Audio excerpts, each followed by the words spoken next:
现在是12月7日下午3点40，我身后就是香港第8届立法会选举的一个投票站。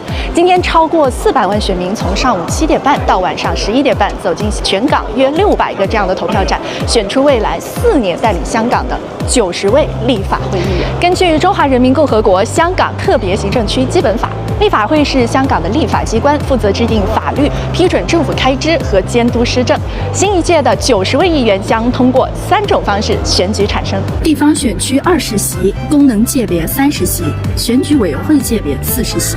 值得注意的是，地区直选候选人总数比上届增加了45.7%，每个选区都有5名以上候选人角逐2个席位，有的选区还出现6争2的竞争局面。这张简单的选票背后是选民们复杂而真挚的思考，我们来听听看他们怎么說。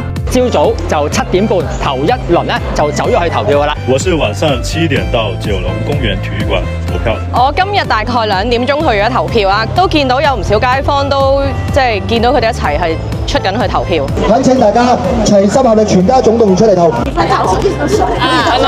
了解，有的就了解一點。有啊，今天我也有。好了，履行香港市民的義務，是不是？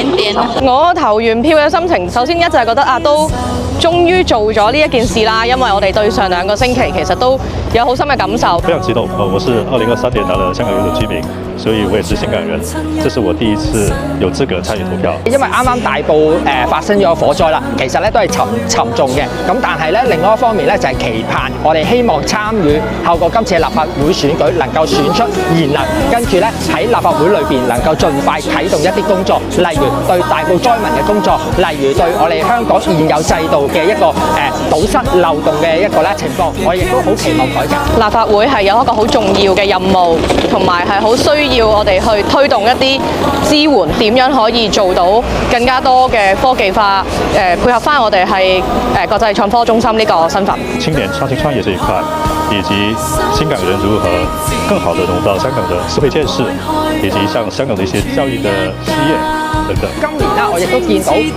班參選人啦，嗰個比例多元化、質素啦，亦都越嚟越高。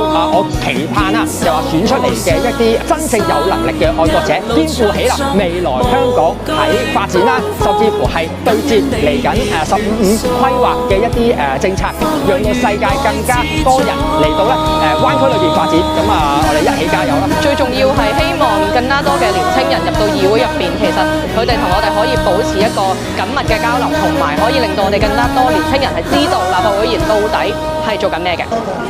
從清晨到日暮，我在這裡看到了有序、熱情和期待。香港的民主是在1國2制下用來解決實際問題、保障繁榮穩定的優質民主。